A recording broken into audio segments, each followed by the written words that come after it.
Would you believe? Gina was alive! I was flabbergasted to find her after thinking I'd lost her forever. As for the mystery we were trying to solve, we were almost worse off than in the beginning. All we had was a human finger in a bottle of formaldehyde, and that was an even greater mystery than the crucifix itself. Thank goodness I could count on Mama Dorita's help, which was more than just fixing up Gina's leg.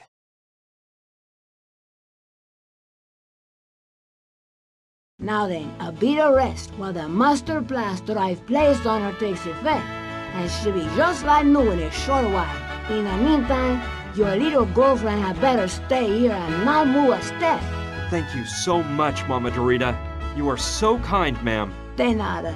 You said your name was Brian, right? Yes, ma'am. Brian. Brian Basco. Muy bien, Brian. Something tells me you are also in need of my help. What can I do for you? And please, stop calling me ma'am. Well, ma'am, I mean, miss. I need to speak with a dead person. Do you mean speak with the spirit of a dead person? Very well, I can help you with that. However, you must know that in addition to myself, I will need a medium while I perform the call to the other side. Furthermore, experience tells me that it is of the utmost importance for the success of the seance that the person with close emotional ties to the spirit remain present. To spice things up a bit, if you catch my drift. Of course, you must keep in mind that you may wish to communicate with the unliving, but the unliving may not wish to communicate with you. As for the person with close emotional ties to the spirit, there's no problem. That person is Gina. Very well then, that problem is solved. All we have to take care of is the topic of the medium. Why do we need a medium? Look, spirits are intangible entities, and as such, they cannot produce any sounds whatsoever, unless they enter into the body of a living person and use it in order to speak. That is what mediums are for. They are referred to as horses in certain cultures. Where can I find a medium around here? I used to work with a woman from Nacozari, a town south of the Mexican border. She was an excellent medium, but one day we experienced a bit of a rough seance, and she swore never to work as a medium again. Besides the woman from Nacozari, I don't know of anyone else around here. What about using Oscar as a medium? Impossible! Oscar is a marvelous person, but he is in no way prepared to act as a medium. I think I could be a medium. You? I think not. Come closer and look into my eyes. No, you cannot. Your eyes reveal that you are unprepared to lower your level of consciousness enough to fall into a trance. Okay, I see what you mean. I am delighted. How did Oscar start working for you? Well, I can't tell you anything about Oscar's past life. That is his own business, and it is up to him to speak about it if he wishes. What I can tell you is that his life had gone astray when I met him. He was like a boy lost in the woods, with no idea where to turn. I did what I could to help him because I immediately sensed a pure soul trapped inside that strong, huge body. He is very grateful to me, and that is why he insists on remaining by my side. I have told him time and again to get on with his life and forget about me. But he says his only mission in life is to stick by me and serve me in every possible way. I'd like to see Gina. Go ahead, you know where to find her.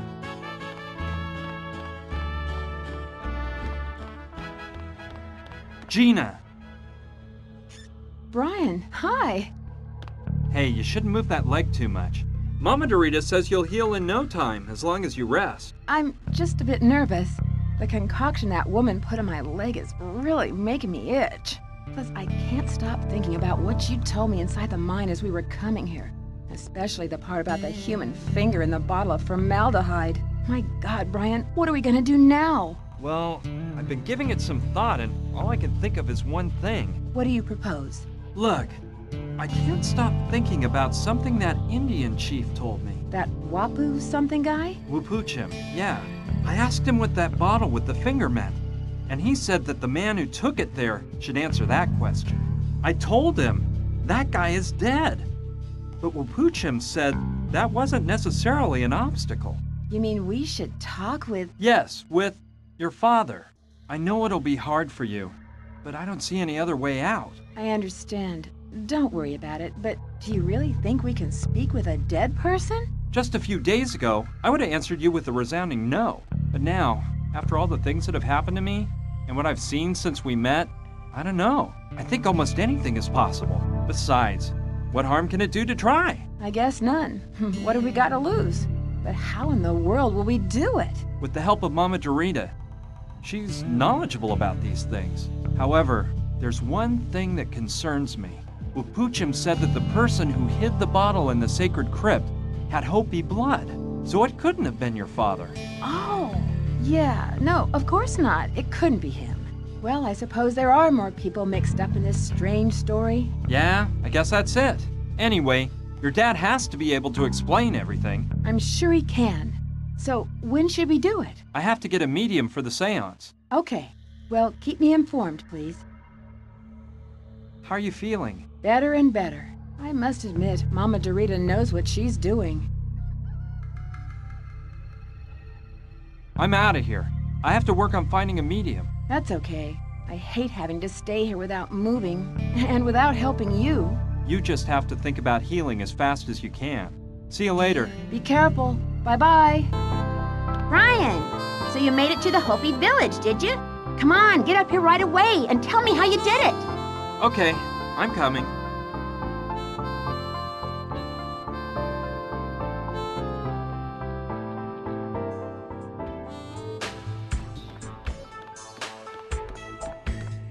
How did you find out? News gets around fast. And I also know you didn't come back from the Hopi village alone. You didn't tell me about the girl. You see, I thought she was dead, and I didn't feel like talking about it. Oh, I think there are lots of things you'd rather not talk to me about. Don't you think it's time you told me the truth about how you got here? Well, all right, but I'm warning you, it's a crazy story. Oh, don't worry. All the better. Here goes. A few days ago, I started off...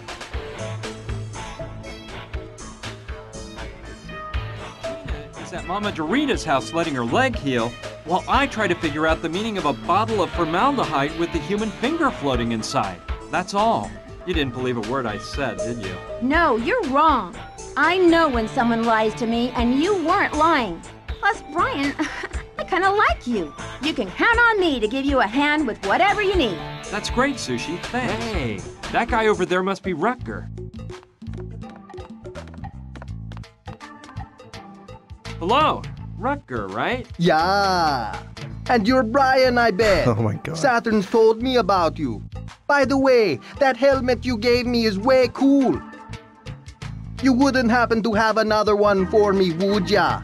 No, sorry. I only had that one. Well, if you ever come across another one, keep Mr. Rutger in mind. Sure thing. Awesome, man. Hey, that music you were playing sounded really neat. You thought it was cool? Playing the bongos totally mellows me out. It's my hobby, you know. The greenhouse you've set up here is really something. Thanks, man. Plants are my life. That is the truth. I've mostly got African spices in here. You know why? 'Cause Africa is the mother of life. I was thinking, you wouldn't happen to know of a plant or something like that that would help a person go into a trance, would you? To enter yeah, a he trance? does. You mean to trip out, right? I have some knowledge in that area. Do you think you could prepare me some of that? I could, but look, I don't know if you're aware of how things work around here. Oh yeah, I should give you something in exchange. That's it, right? You got it. And what might that something be? I don't know. I don't really need anything. Something I might like, you know. Could you tell me exactly what the Rastafarian beliefs consists of? No. I'll just go on my way, Wrecker. See ya! See ya!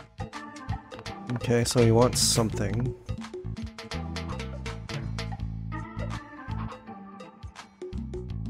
Yeah, I think that might be the thing to do. Hey, Wrecker. Hey, what's up? I believe I have something you might be interested in. Let me see, man. Ah, yes. It's a fine Hopi axe pipe. Very nice, man. I'm glad you like it. Do we have a deal then? He would The want a pipe, pipe. in exchange for preparing what we talked about. Oh, yes. It's a deal.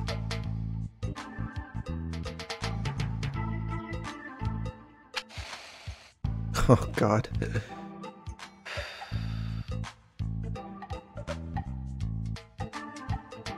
This is sweet as honey. Take a puff. No thanks. I don't smoke. Listen, didn't you want some herbal pleasure to lighten you up a bit? Yeah, but Well, this is the thing. Smoke. okay.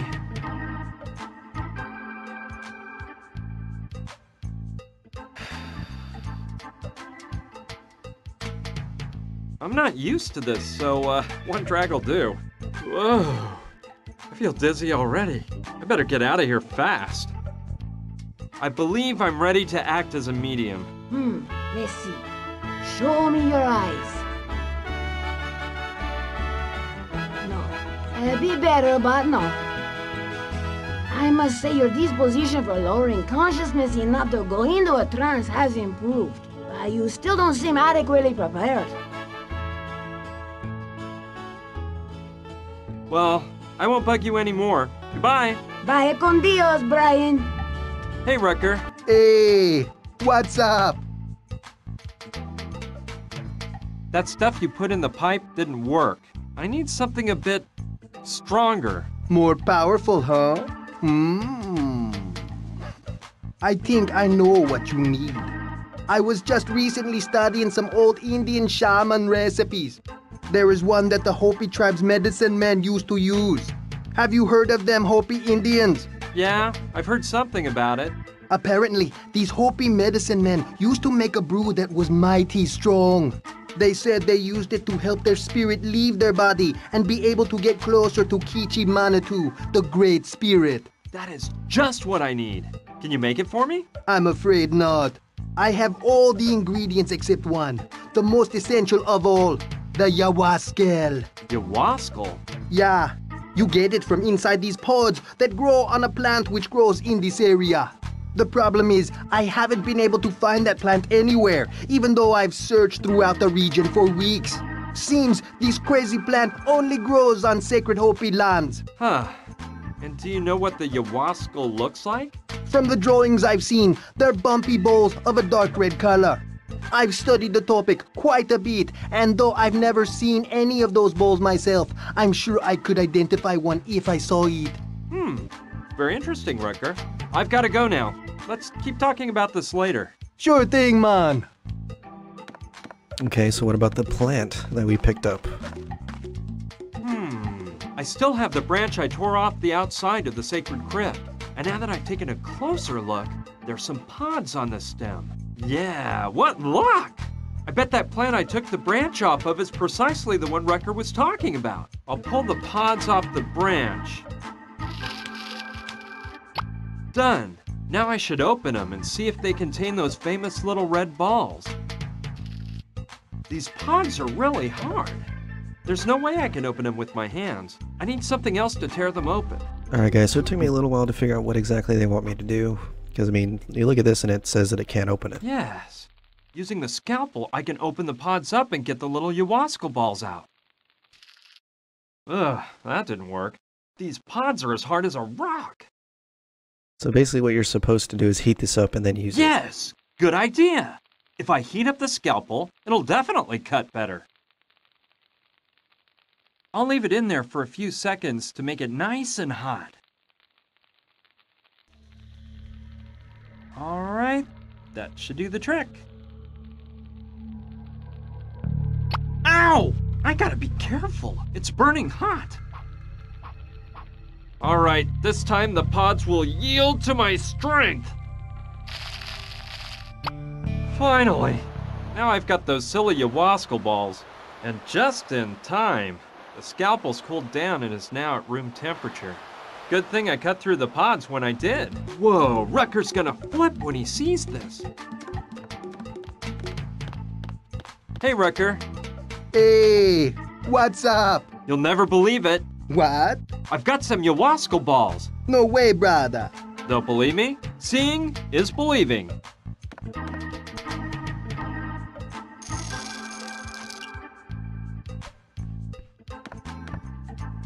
Man, you're right. It's prime ayahuasca. Told you so. Can you make that Hopi brew you told me about now? Of course. I'll get right to it. Perfect. I'll let you work then. Well, a long time seems to have gone by. I think that Rutger must have that brew ready. Rutger! Yeah, I'm over here, man. Is it finished? I have the finished product. And I'm telling you right now, this is some grade A stuff. Those Hopis sure knew what they were doing. If this doesn't put you into orbit, I don't know what will, my friend. Okay. Does this taste bad? Bad? No way. These guys even made their herbal infusions taste delicious. Drink with no fear, man.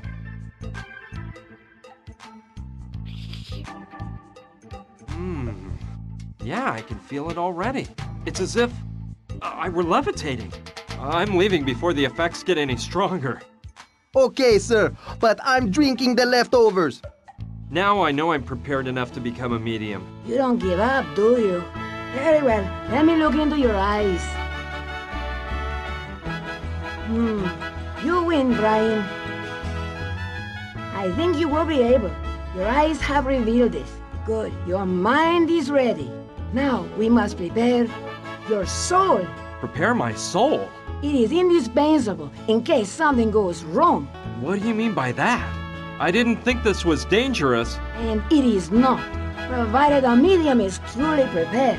Believe me, preparing your soul properly will keep you from fear. Okay already. Fine. What do I have to do? Kneel before the altar. Here? Yes, on your knees. Repeat after me. Okay. San Luciano, I pray that you care for my soul while it is absent from my body. San Luciano, I pray that you care for my soul while it is absent from my body. Santa Brigida, protect me with your cloak and do not allow the devil to take over my body. Santa Brigida, protect me with your cloak and do not allow the devil to take over my body. Jesus, my soul is clean and ready to travel to your side if you wish it to be so. Jesus, my soul is clean and ready to travel to your side if you wish it to be so. Enough. Please rise. Okay, should I bring in Gina so we can get this over with? Not so fast. We won't be doing it here. We are going to the Well of Souls. Where? Do not worry, it's the proper place.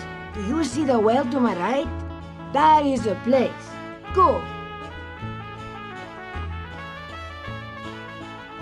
Do we really have to go in there? Yes, we do. Think no longer and go in. Vámonos. You will see a seat inside of our pentagram. Sit in it and prepare your mind. Oscar will help Gina and me down. All right, whatever you say.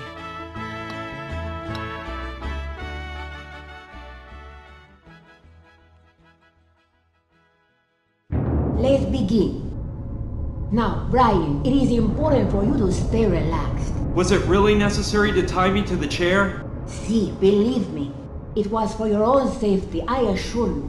Now, stare into my eyes, por favor. All the tension is flowing out of your body. You are relaxed, more and more relaxed. You feel good. Muy bien. I am going to count to 3, and when I finish, you will fall into a deep slumber. 1, 2, 3. We are here to contact a being from the other side. We have the will and the medium. We have the will and the medium. The medium awaits in the center of the pentagram. Someone from this plane wishes to speak with that being. We invoke that being with all due respect. We have the will and the medium. Gina, it's your turn. Speak with that spirit. Tell him you want to talk with him. Johnny the Indian. It's me, Gina. I need to talk with you. You were about to tell me something and we were interrupted. Now we have the chance to finish our conversation. Johnny, it's me, Gina. Please, talk to me.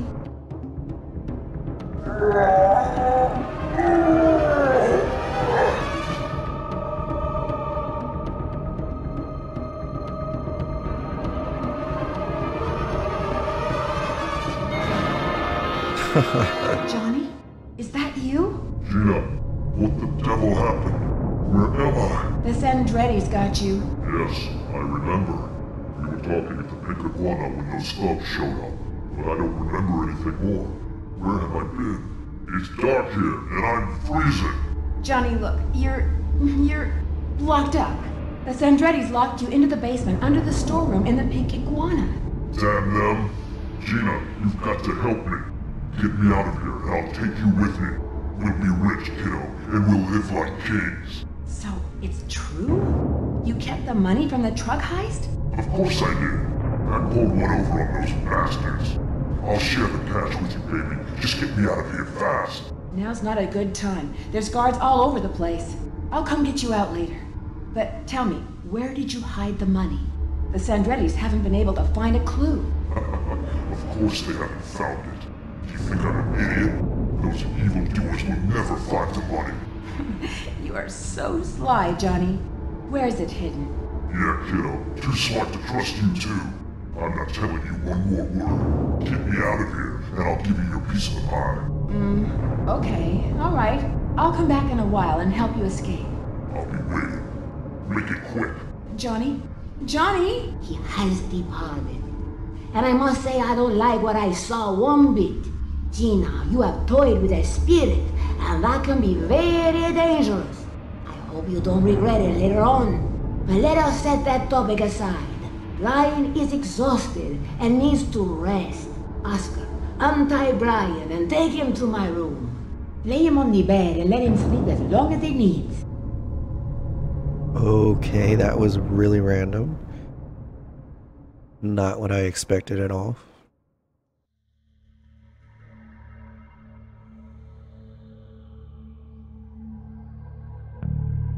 Ow! Gina! Oscar put you in bed. You've been asleep for nearly 24 hours. The effort of being a medium left you exhausted. Do you remember anything that happened in the Well of Souls? Enough! Everything seemed like a dream. It was like I was floating above your heads, but I perfectly remember that you didn't invoke your father. No, it was Johnny. Johnny the Indian. That's it. Well, don't you think you owe me an explanation? Yes, I guess so. Well, here goes.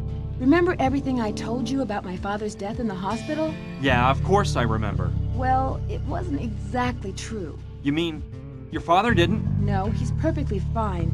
And he doesn't work for the government, like I said. He breeds sheep in Marion Bridge, Utah. So, you invented all of that? Not exactly. Let me explain. I really did work at the Pink Iguana, but I wasn't really a singer. I performed in another type of show. That night, when my act was over, I talked to Johnny the Indian, a pretty shady fellow who'd just gotten out on parole. Johnny had had a few too many. He told me he was going to start a new life and that I should go with him. He showed me the crucifix he wore around his neck the whole 4 years he spent in prison and said it was the key that would open the door to that new life. He was drunk and I didn't take him very seriously. I thought the guy was embracing Christianity or something like that. And then the Sandretti brothers showed up. Johnny asked me to keep the crucifix for him and to disappear before they saw me. Everything I told you about my father's death in the storeroom of the Pink Iguana was true, but it wasn't my father they killed. It was Johnny. They interrogated him and beat him to a pulp. I'd heard of the Sandretti brothers and how dangerous they are, but that night I saw it with my own eyes. When I saw them kill Johnny, I couldn't help but scream, so they found me out and I ran as fast as I could down the alley.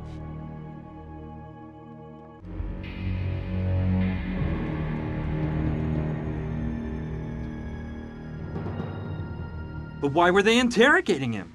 What did he do? Well, Johnny had just spent 4 years in the slammer for holding up a truck. The whole heist was set up by the Sandrettis. Johnny was part of the group that did the job. In the beginning, the theft was a success, a fast robbery with no deaths or injuries. The money was supposed to be handed over to the Sandrettis in a garage a few hours later, but someone set a trap. The garage was full of cops, and the thieves were arrested. Luckily for them, the Sandrettis didn't show up personally, so no one could prove they were involved. However, they didn't catch all the thieves. For some reason, Johnny managed to get away, and they didn't find him till 2 days later near the Mexican border. More importantly, the money from the robbery never appeared. What do you mean? It wasn't in the garage, and Johnny didn't have it when they arrested him. He swore he escaped from the garage without taking a cent. Despite all their investigations, the police never found the cash. From what I heard the night they killed Johnny, the Sandrettis suspected he'd kept the money, and that he was the one who informed the cops and set up the raid on the garage. They thought he'd hidden the dough somewhere during the 2 days he was hiding out, and that he had let himself get caught, so the Sandrettis wouldn't suspect anything. You think someone with that much money would allow himself to be caught, knowing he'd be put away for years? Yeah, if he didn't have any other choice. He knew that if he ran off with the money, the Sandrettis would find out and hunt him down long before the police did. He must have thought 20 million bucks were well worth 4 years in prison. 20 million? 20 million! No doubt Johnny thought that by the time he was released, the Sandrettis would have forgotten the whole story and that he could enjoy a great retirement. But things didn't work out that way. The Sandrettis don't forget 20 million bucks just because, and they were looking for him the day he got out of jail. So, when the Sandrettis interrogated him, did they get the truth out of him? No, that animal Gustav killed him too fast, and Johnny never acknowledged having kept the money. So we don't know if Johnny really even had it. Oh, yes we do. He told me so through your mouth during the seance. The bad thing is, I couldn't get him to tell me where he hid the money. So, all you were really interested in the whole time was getting that money, huh? No, well, at least not at first. I was just trying to save my life. I had been an eyewitness to a murder and knew that they would snuff me out to keep me from talking. After that, I admit I thought if we found the money, I could start a new life far from the Sandrettis. Is that so terrible? Depends on how you look at it. What I don't understand is why they didn't knock us off in Chicago when they had us trapped in the museum. Someone at the Pink Iguana probably told them Johnny had talked to me before they killed him. They must have thought I knew something about the money, and they wanted to get it out of me. Lucky you were so great and got us out of that awful cabin. Oh, don't suck up to me now. You've been fooling me all this time. I'm such an idiot. I walked right into your trap. Please, Brian, you've got to forgive me. I swear I never wanted to lie to you, but I was scared to death, and I was afraid you wouldn't help me if I told you the truth. Well, you're wrong there. I'm so stupid I'd have helped you anyway. But this is the end of it. I'm leaving straight for California, and you? No, please. You know they'll kill me. Sooner or later they'll find me and do me in. My only chance is to find the money and use it to start a new life. You know that. Please don't leave me alone now. Help me. Okay. I'll help you find that cursed money. And then, I never want to see you again as long as I live. Don't say that. I really care about you. Oh, please. Don't play me for a sucker again. I already said I'd help you. Save the sorry act for the theater. Don't believe me if you don't want to, but I'm being sincere. Besides, if we find the money, half will be yours. I don't want a dime of that money. Do whatever you want. Well, we know Johnny safeguarded the money somewhere nearby.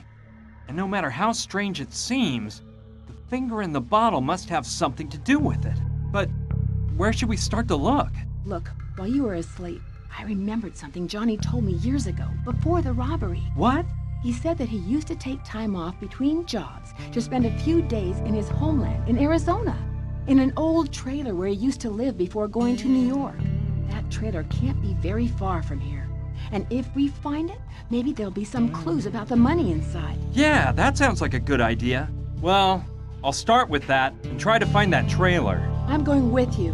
My leg is much better. No way. You haven't recovered yet, and I don't want to have to carry you. Are you gonna be mad at me for the rest of your life? No, because I plan on removing you from it soon.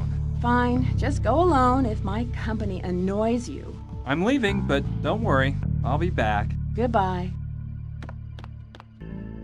Hello, Saturn. How's it going with the idea blasting helmet? Hello, BB. The helmet is excellent, amazing. The only problem is the Great de Sequa, The what? the statue I had hanging on the crane. It's disappeared. You wouldn't happen to know anything about that, would you? Me? No, not a clue. It's so odd, don't you think? Yeah, well, I hope it's just one of Rutger's little practical jokes, though he assured me he knows nothing. Don't worry, I'm sure it'll turn up. I hope so. Hey, when you've gone out looking for raw materials, did you happen to see a trailer? I think I recall seeing an old trailer one time. Yes, but it didn't seem like anyone lived in it.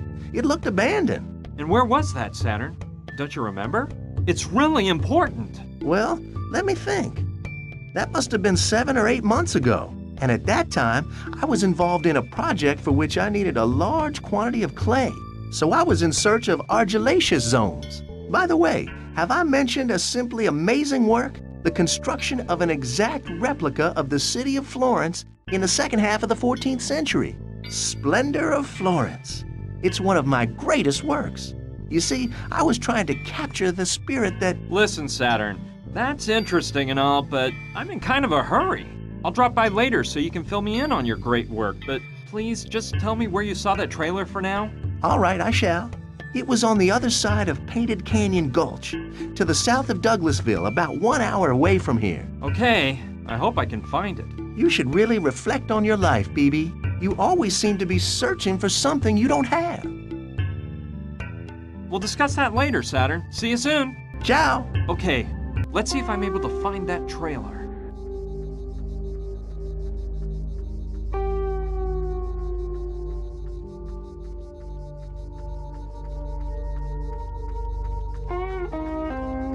Ha! There's the trailer. No doubt about it. That's gotta be the one. Okay, let's see what I find around here.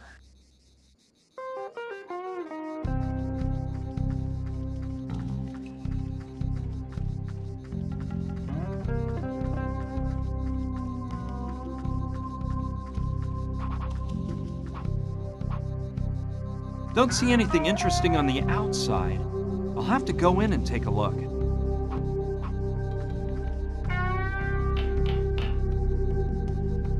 Impossible, it's locked up tight.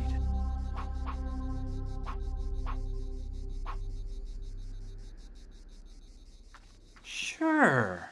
By using it as a lever, I might get that door open. It worked! I'm in. Let's see what I find inside. Ugh, what a stench! Place is a mess. I'd better move fast and get out of here as soon as possible. I won't find any clues in there, just old clothes and some blankets.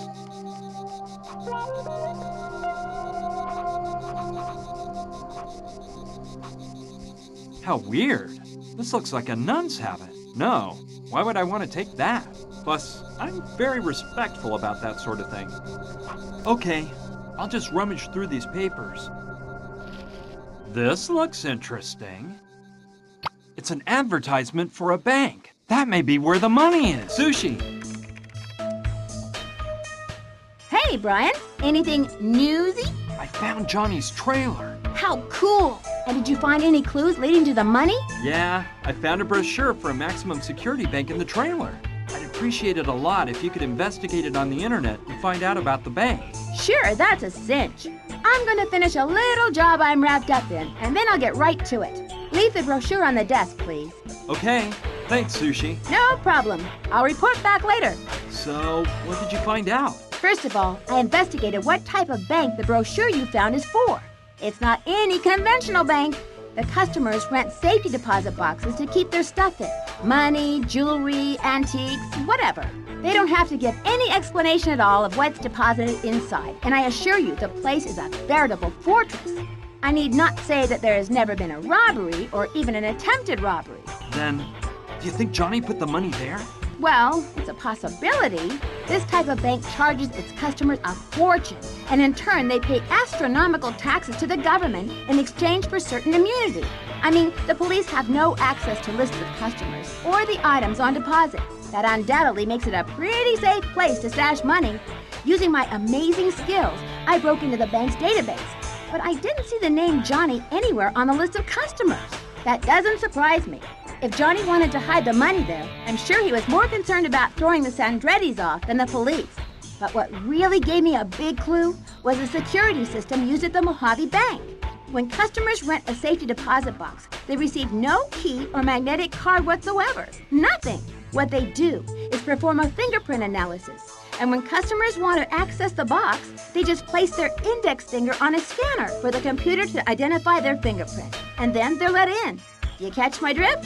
Yeah, you're thinking of the bottle of formaldehyde I found in the sacred crypt. There you go. Then I researched the police databases, and I entered Johnny's full name, John Tawangyama.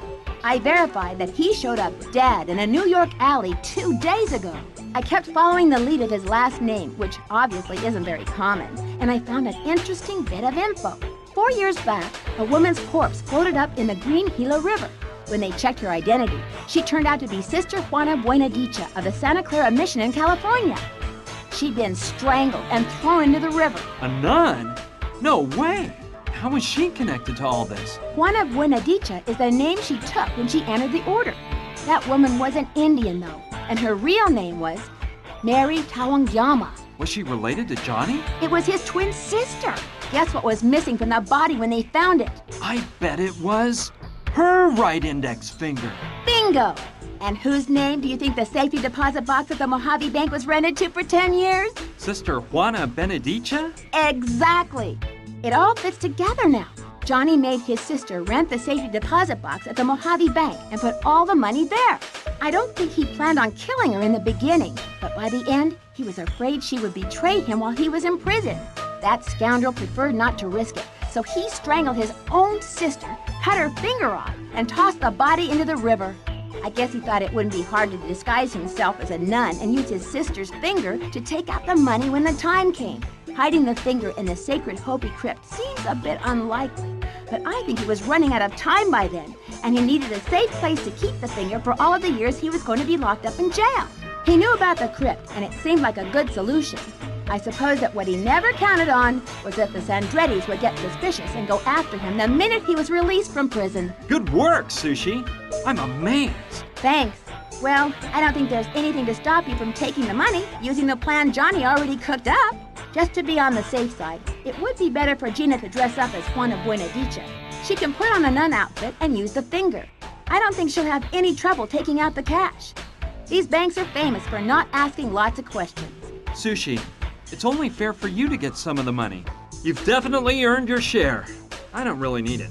No, Brian. You know, I don't like to talk about this, but I've actually got a lot of my own money already. I inherited a truckload and won't be able to spend it all if I live 1,000 years. I'm not interested in money, probably because I've never needed it. That's just me. Don't think twice, Brian. Have Gina get the money and start a new life. You just have to get a nun costume, and that shouldn't be a Wait, now I remember. When I was in Johnny's trailer, I saw a nun's habit on a hanger. How evil. I'm sure it was his sister's habit.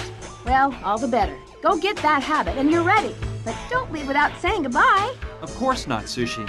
Before picking up Gina to leave, I'll come by and say farewell. See ya! See ya, Brian! Okay, but it gives me the creeps to take it. Think of that poor woman killed by her own scoundrel of a brother. I think we're in luck. The habit is just Gina's size. Okay, all set. Now for the money. Hey, I hear the sound of an engine in the distance. I think a car is approaching. It might be dangerous. I'd better hide just in case.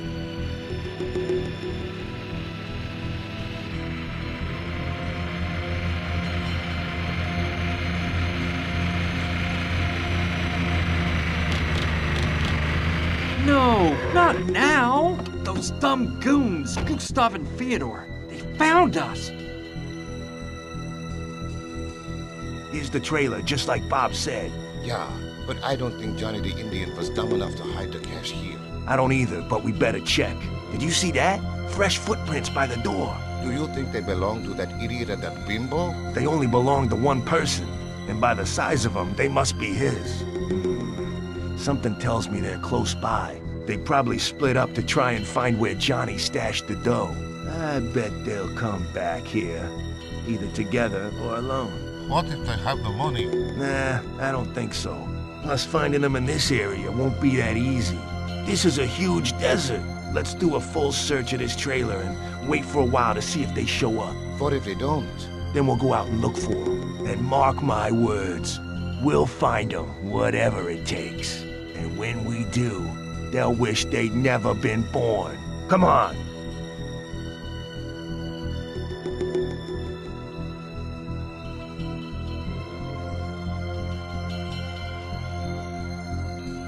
Rotten killers. I've got to do something before those two find Hello, Sushi. Hi, Brian.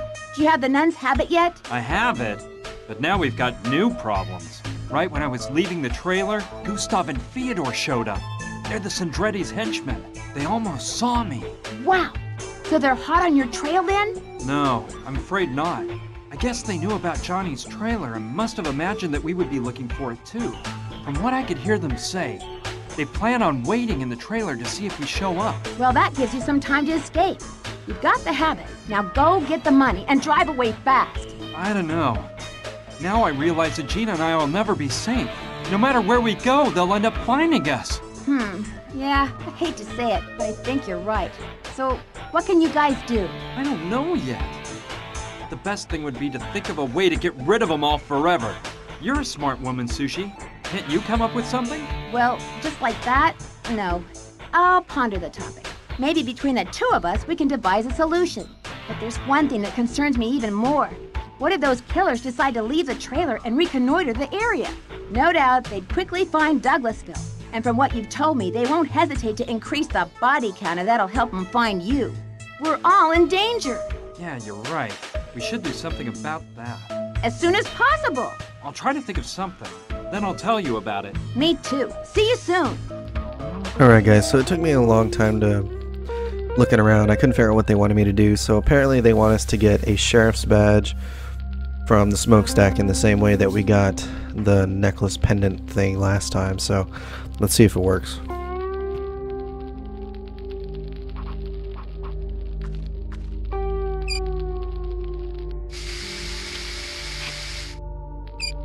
Yes, a burst of steam blasted out.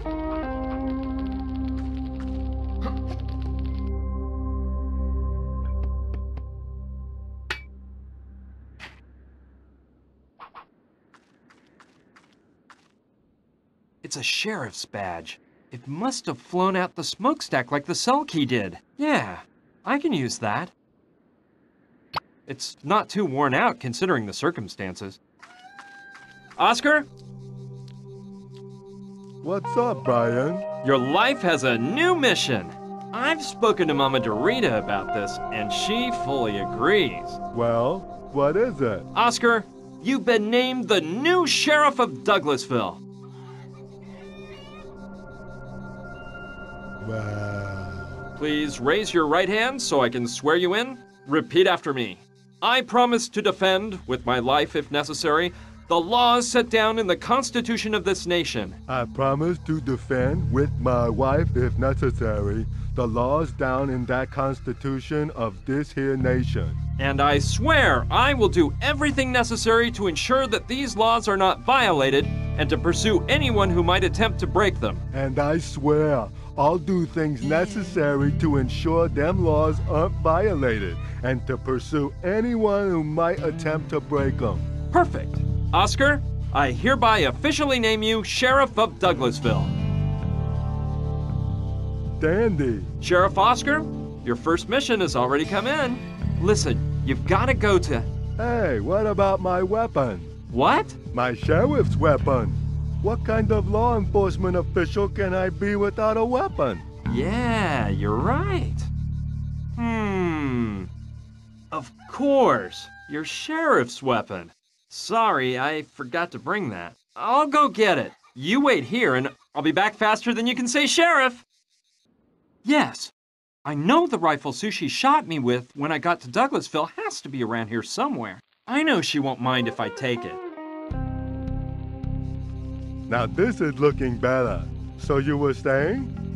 What is my first mission as sheriff?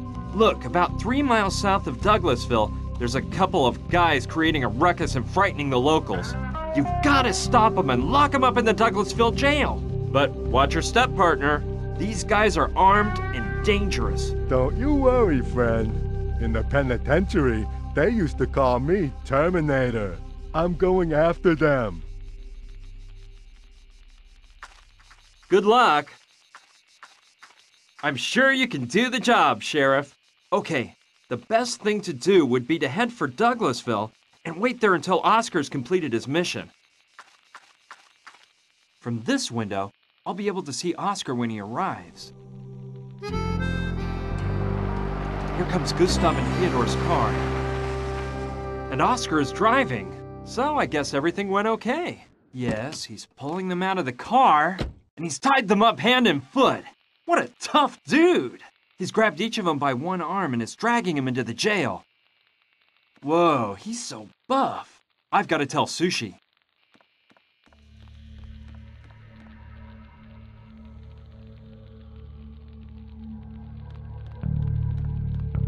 Sushi, good news! Really? What is it? Those cursed assassins are now locked away in the town jail. But how did you manage that? It was Oscar. I made him the town sheriff and gave him his first mission, to capture those two killers.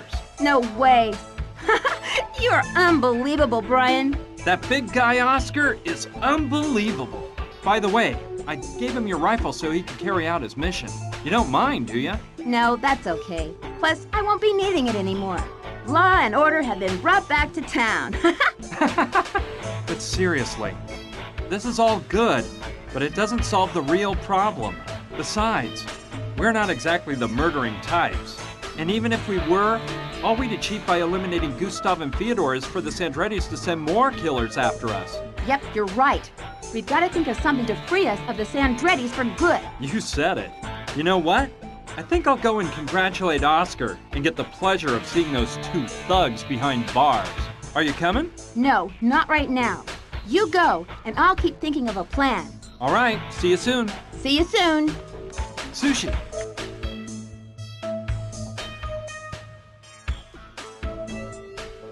Yes, Brian. I brought you everything Gustav and Theodore had on them.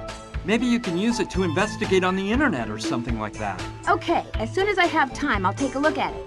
Leave it on the table for me, please. All right, it's all inside a jail bag. Okay.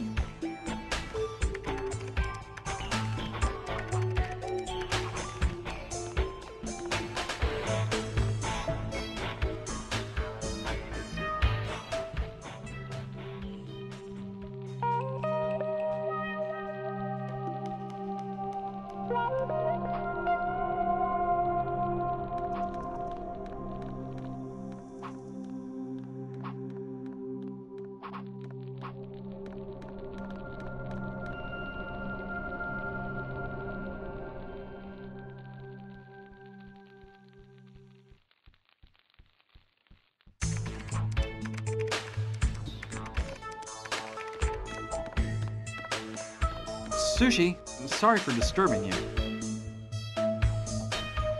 No problem.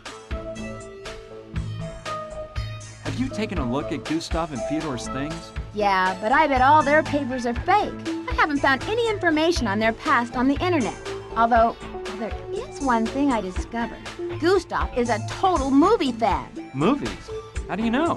While looking through his wallet, I found a season ticket to the Film Archives of New York. Can you believe it? That animal is a cinema lover. I don't want to imagine what his favorite films are. You know, movies are what I miss most since moving here. In Boston, I used to go 2 or 3 times a week. You like movies? Oh, I do too. I'm a major movie freak. Oh yeah? So tell me, who is your favorite director? Woody Allen. He's my favorite too. I know it's hard to pick, since there are so many good ones, but which of his movies do you like best? Manhattan Murder Mystery. I love that one. Do you remember the scene where... Hey, wait a minute. I think I've got an idea to solve all this. Just let me think for a minute here, but it should work. Wait, let me organize everything and then I'll explain. But can't you tell me about your bright idea? No, I'd rather make sure that we have everything we need first. Come back in an hour, okay? Seems like it's been an hour to me.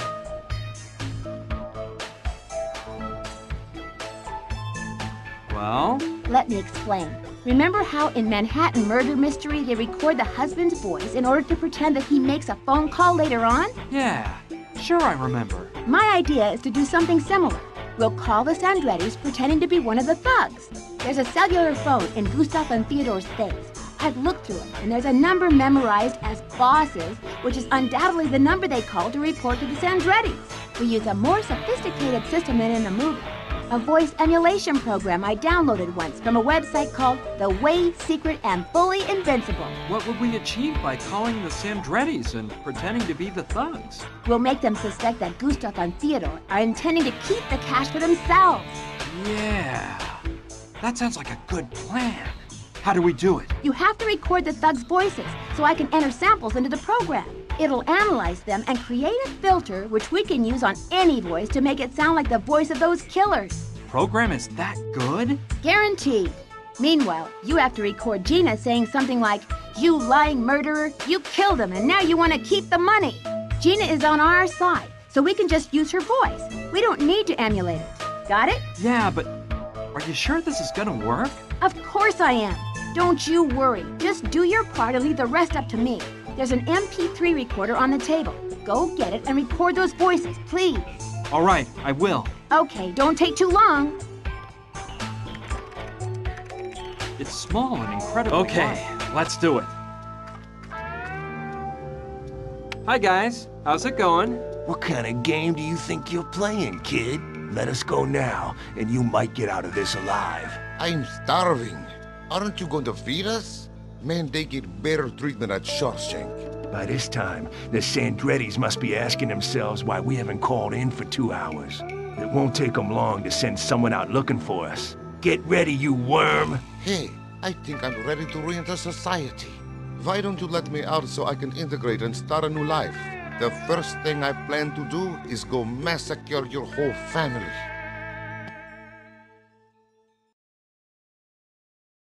Why don't you shut your trap, you Russian retard? Give it a rest, One Eye. Come on, boys, don't argue. Cellmates are supposed to get along.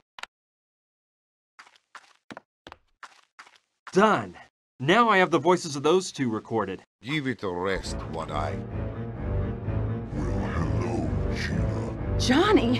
You tricked me, you hussy. Now you're gonna die.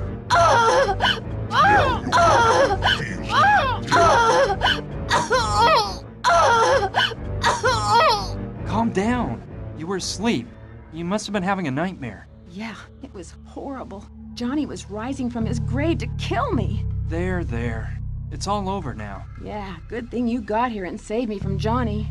You don't look so angry with me anymore. Well, let's drop that. Listen, come up with a plan for us to keep the money and get rid of the Sandrettis forever.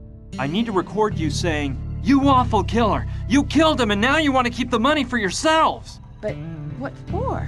Explain it to me. There's no time, Gina. Just trust me. Come on, let's rehearse once before recording.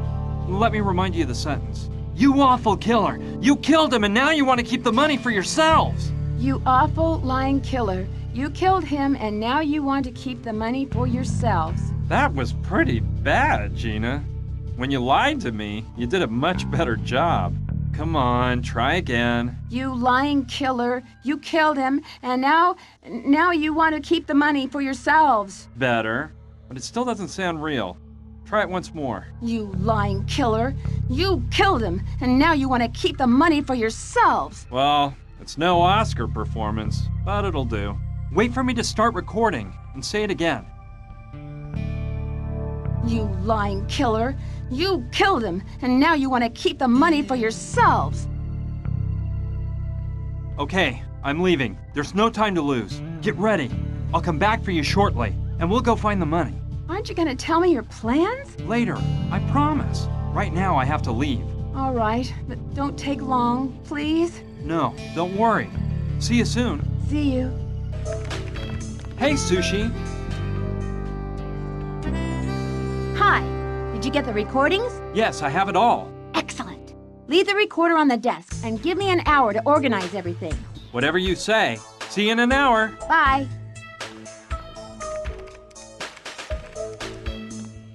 Seems like it's been an hour to me.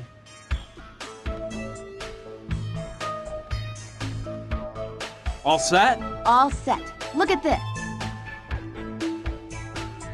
Brian, you're a bag of pond scum. How does it sound? Wonderful, Sushi. And you said I was unbelievable. You're the amazing one. Well, it's no big deal. I ended up using Gustav's voice because he seemed like the thug leading the show. We'll make the call using my computer, but the computer has a system that will make them think they're receiving the call from Gustav and Theodore's cell phone. I've also prepared the sample of Gina with a few touch-ups, including gunshot sound effects I added in. Let's go. I hope everything turns out okay. I'm sure it will, Sushi. I trust you.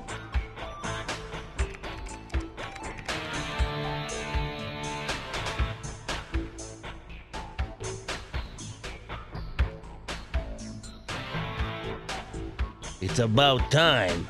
What the heck is up? We nabbed him. Well, have you gotten the information out of him? It's what we suspected, boss. Johnny told that floozy where the money was hidden before we did away with him. I knew it. So, what about the cash? Do you have it back? Bad news, Chief. The money's history. What? What do you mean it's history? Let me explain, boss. When we got here and found that bimbo and her little friend, we decided to follow them without them seeing us. You know, to see if they'd lead us to the cash. And? And it worked, boss. We followed them to an old abandoned mine. And apparently that's where Johnny hid the booty after the heist. We caught him by surprise exiting the mine with 2 huge trunks. But this stupid mule Theodore jumped the gun, as usual, and shot too soon. You useless, incompetent donkey! Theodore missed and they ran back into the mine. We chased after him and trapped him at the end of the mine shaft full of boxes. Boxes of dynamite, that is. I screamed at Theodore, "Don't shoot!" But that dimwit of a Russian had already fired a gunload of bullets. The whole place turned into an inferno in 1 second. We ran out and escaped from the mine by an inch. Stupid morons. The whole mine blew to bits with the floozy and that idiot inside. And the money, unfortunately. I'm sorry, boss. The way we left that place, there was no way to get the money out, and... You lying killer. You killed him, and now you want to keep the money for yourself. What was that? Gustav, you filthy rat! That was the girl who was screaming! Gustav! Gustav! You won't steal a cent from me! Perfect. The seed has been sown. Cool. Oh, and thanks for calling me an idiot. I'm sorry, but it has to be credible. It doesn't matter. This came off great. It sure did. Excuse my lack of modesty, but I did a wonderful job here. And you don't even know about the icing on the cake yet. What icing? Listen, and try not to fall to the floor and kiss my feet. I hacked into a Swiss bank and created an account under Gustav and Theodore's names with a balance of $20 million. I printed up a receipt from the account and stuck it into Gustav's wallet. It's hidden well enough that he won't find it before the right time. Tomorrow, I'll instruct Oscar to take the killers out of the jail, blindfold them, and take them far away from here. I'll tell him to abandon them on some remote highway, but to make sure he gives them their stuff back first. Either I'm way off here, or the Sandrettis will soon find them. I wouldn't want to be in their skin when the Sandrettis find the receipt from the Swiss bank. Simply brilliant, Sushi! You never cease to amaze me. The only thing is, I'll have to lend Oscar the thug's car. I thought I'd use it myself to pick up Gina and go straight to the Mojave Bank before having a panic attack, but... Oh, take it. It doesn't matter. Oscar can just take one of my Hummers tomorrow. One of your Hummers? Yeah, I have 3 in the barn, so that's all worked out. Anyway, let me tell you something. I hate goodbyes. I always end up in tears. So I'd rather just stay here by my computer instead of watching you leave, okay? Thanks for everything, Sushi. I'll never forget you. Goodbye, Brian. Please come back someday. And send me some email. My address is sushidouglas@hotmail.com. Of course I'll write to you, Sushi. So long. Farewell.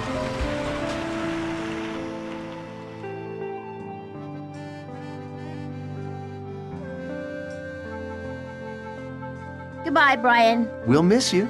He was gay, wasn't he, Matt? What?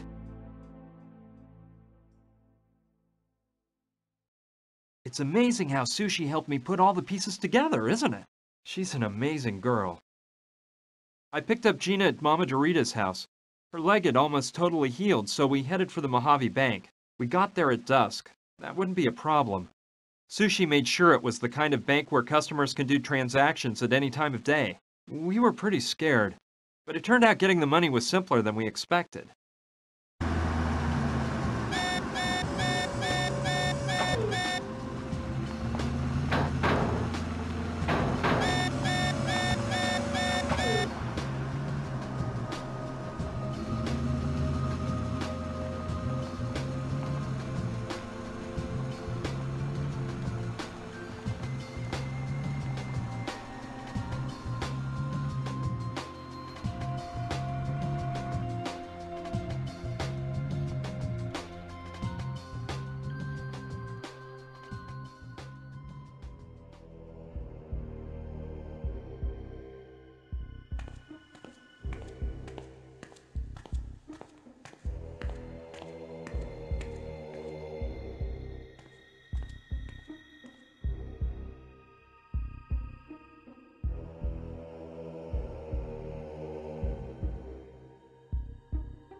Can you believe it? There I was, driving a car stolen from a bunch of murderers with a beautiful woman at my side and 20 million bucks in the trunk. Las Vegas was close by, so we headed that way. We ditched the car and checked into a luxury hotel. Throwing caution to the wind, Gina insisted we get the best room in the hotel.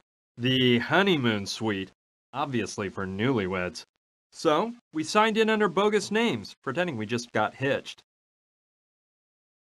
Let me tell you guys, that sure made up for the bad days I've had. Gina and I, well, let's just say we had time to get more up close and personal. One morning when we went down to breakfast, we read in the newspaper that 2 guys' bodies had shown up riddled with bullets in a New York alley. Their description left no room for doubt. It was definitely Gustav and Fyodor. They didn't give any further information in the paper, but I can imagine what went down. Stop lying, you leeches. Where's the money? I swear we don't have it, Don Roberto. That tramp's little friend is smarter than we thought. He framed us. So what about that telephone call? I never made that call, Don Roberto. You filthy mutt. Do you think I can't recognize your scratchy betraying voice, you cellar rat? We aren't lying, Don Carlo. We would never betray you guys. Roberto, perhaps they aren't deceiving us. Gustav and Fyodor are our best men, and they've always been loyal. I know, Carlo. I know. But unfortunately, loyalty comes at a hefty premium these days. And I guess losing it for $20 million isn't a bad deal.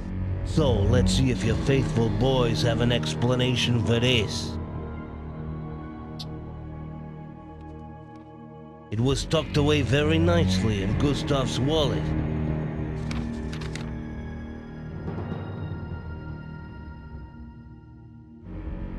Hey, you scumbags! Hey, nobody laughs at Carlos Andretti to his face. No, Don Carlo, don't do it! Hey!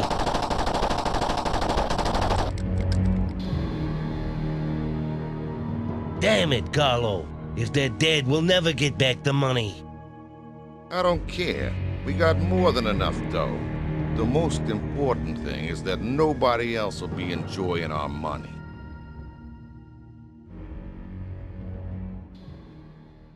Everything turned out all right after all.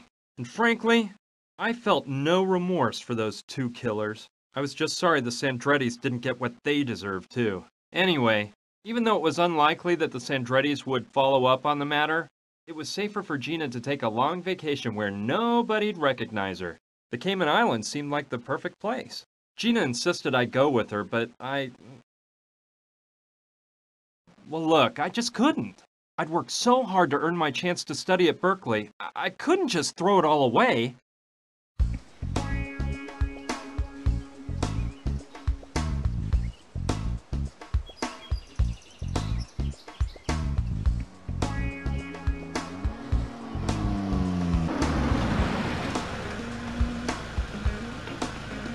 We made it. Brian, are you sure you don't want to come with me? No, Gina. I worked really hard to be able to come here, and I can't just let it all go by the wayside. Whatever you want.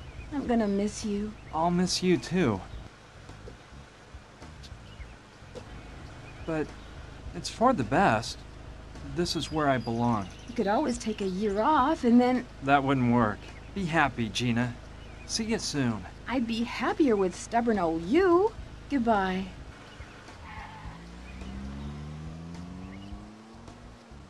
Why do I feel like a total idiot?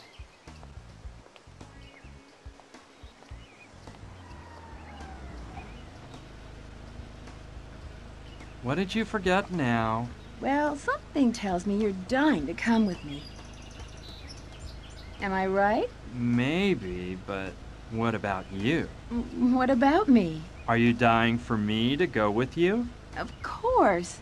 You know that's silly. Well, now that I think about it, Berkeley's been here for over 100 years, so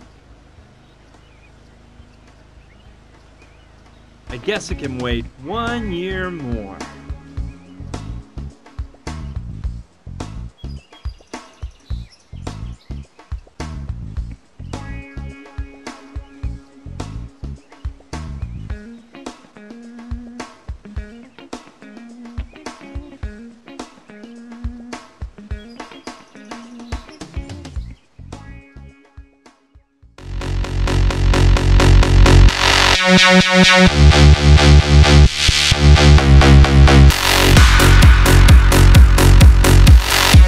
Runaway.